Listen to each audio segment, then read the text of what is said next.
No, I don't think so. I don't think so. But you, that was a good question though. But there's definitely a page out there somewhere that lists all of the names for the emojis for Python. Just be careful what you search for, everybody. It's a wild world out there.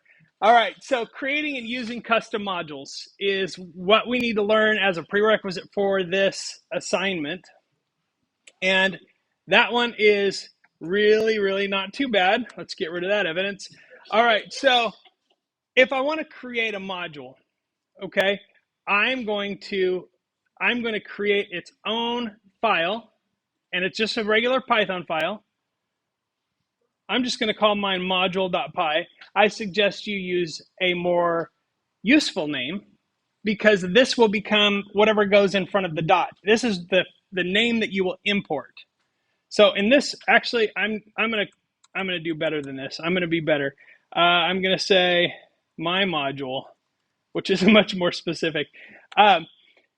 So when I import this module, it's going to be called my module. I'll say import my module, and this I'll say my module dot function name or whatever.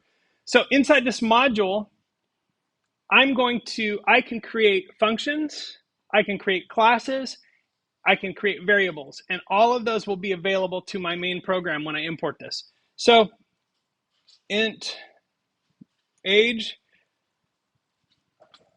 almost. Then we've got, I'm going to define a function. Let's say hello. And I'm going to use a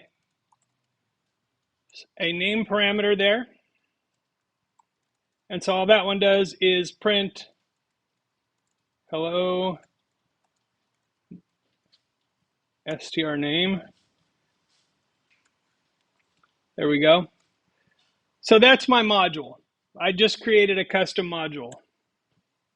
So now, as long as my module is in the same directory, is the same folder as my script, that's all I have to do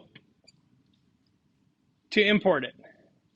Okay, so I want to go import my module. Look at that. I start typing. It comes right up. It knows what I'm going to do. Now, if I want to say my module dot say hello, look at that. And my function comes up. So now when I run this, there it is. It works just like a function that is in my main program, except I'm pulling that from a different file called my module. Yes? So we should make a module that's just a bunch of defining strings and then import that so they don't have those in the file? Yes, you could. There's a better way, though. I know what you're after. It is, but you could just have a regular text file. And we're actually going to learn that, I think, next week, how to import a text file and break that into like an array or a list of strings, which is super useful. Or a dictionary. I know. It's really that exciting. So this is it. I mean, creating a custom module is super simple. I mean, it can get very complex depending on what you want to do with it, but at a basic level, it's really simple. And so you can do this very quickly and easily.